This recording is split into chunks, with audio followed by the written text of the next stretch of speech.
Okay. I received a video from someone that I explore with of a snail. And in this video,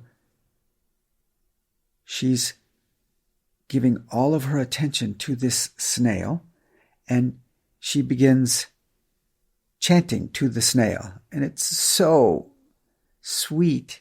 It's such a lovely video. And as I'm watching this video and hearing her so kindly and respectfully and compassionately and lovingly chant to this snail, it brought me back to a moment that I experienced probably about 23 years ago in Hawaii at a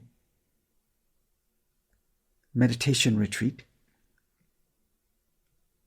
I was sitting on some rocks by the ocean, and one of the retreat participants approached and said hello, and I said, "Oh, come sit." And she sat down beside me. And she began telling me,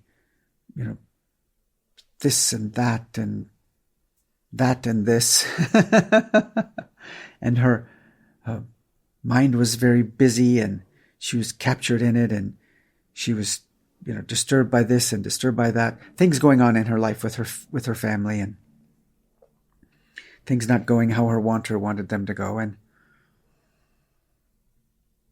suddenly, right there near us was a snail on the rocks. And I saw the snail and looked at it, and she saw me looking in that direction. So then she looked where I was looking, and she saw the snail, and she suddenly just stopped. Now we're both looking at the snail, and everything just slowed down. We started to resonate with the pace of the snail. We started to relax and rest into snail pace together. And this was probably a good 10 or 15 minute flow where neither one of us said another word. We're just being available to the snail. And then all of a sudden, as I looked at the shell that the snail,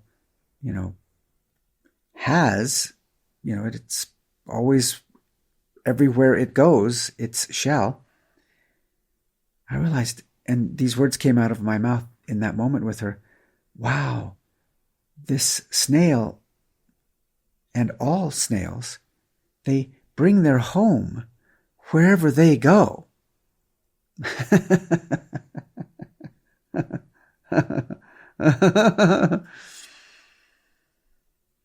And in that moment, I realized what a beautiful metaphor for all of us.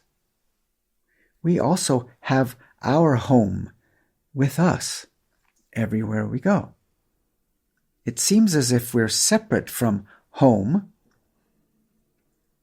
and yet actually, we can't ever actually separate out from home, source, that from which everything emerges, the source essence, sometimes referred to as Chitti Shakti. This is one way.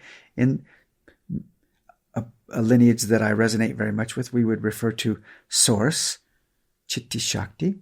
Another way is Shiva. There's many ways. Universe, source, the all that is. Everything is an expression of that eternal source essence. Well, it seems as if we've separated from that in our experience in our human lives, and yet we can't actually separate out from it. This can be directly experienced. And when we directly experience this, we realize, oh, I was always already home. I never actually left. This is very experienceable directly. There are many ways And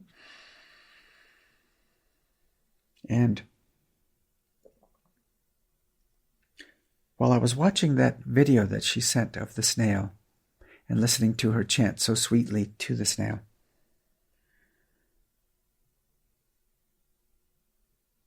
and re-experiencing back in the moment of that snail experience in Hawaii with that lovely person where we both got to experience the inherent invitation of a snail reminding us that we too have our home wherever we go. She then looked at me and she said, I've noticed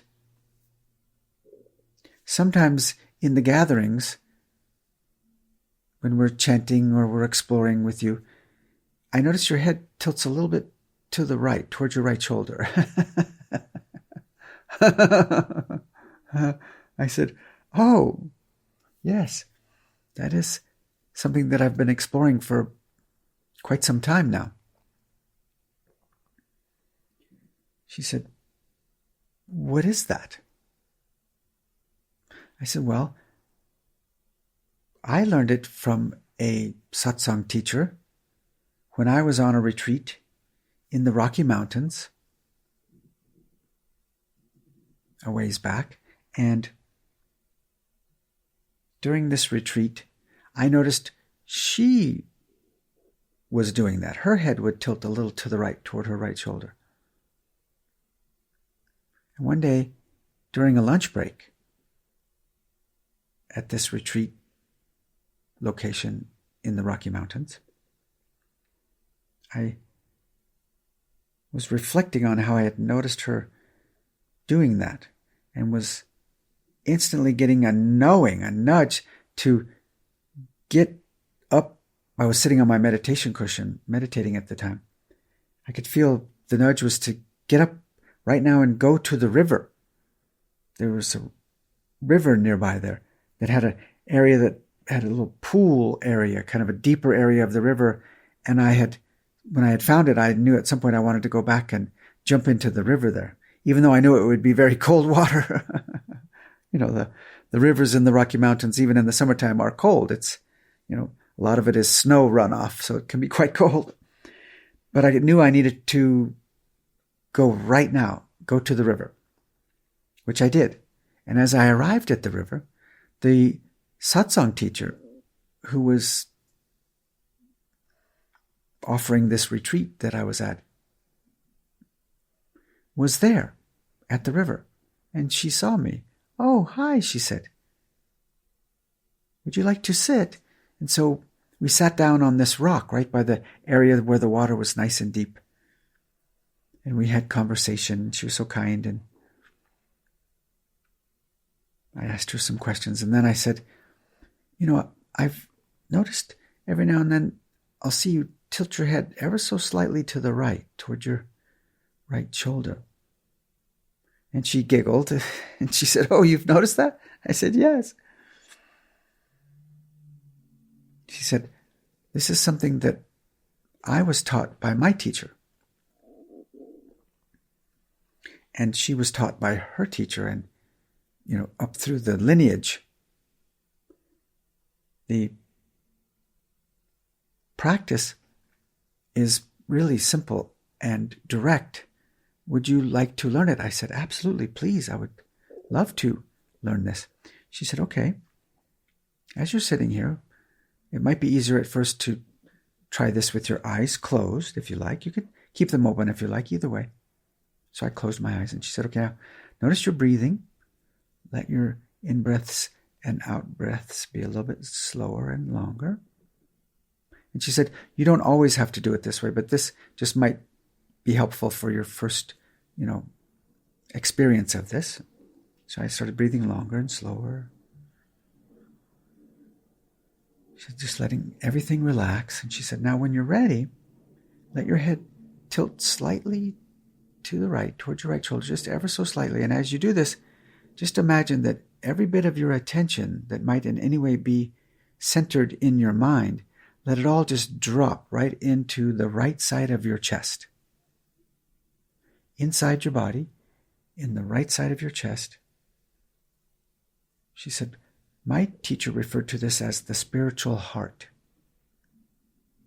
where you tilt your head to the right and you let your attention drop from the mind right into the spiritual heart in the right side of your chest. She said, okay, now try this and see what you notice. So I tilted my head slightly to the right, and it was almost like I imagined like an energy of my attention just dropping right into that spiritual heart in the right side of the chest. And I noticed it was so still in there, so peaceful, so calm, no worries, no dilemma, no agenda, just pure, still, and simple and natural.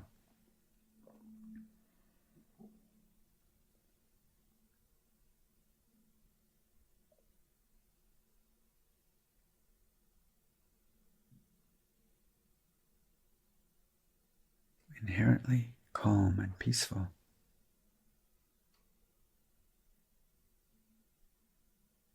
And if you like, as you're listening to this, you can join this way of dropping into the heart, in the right side of the chest.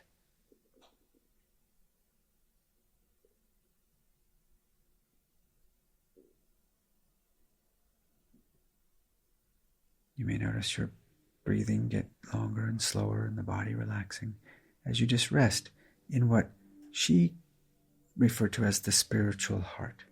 The heart of being is the way that I've referred to it over the years. Sanskrit, we would say hridayam, the heart of being.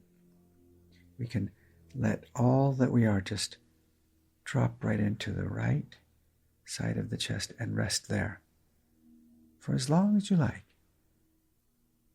And at first you might find it easier with eyes closed and doing some nice long slow breathing before you start. And then what you'll start to notice, in any moment, in any environment, wherever you are, you can explore this, where you just tilt your head slightly to the right as a way to activate this, and then just dropping all that you are right into the spiritual heart, the heart of being, in the right side of your chest.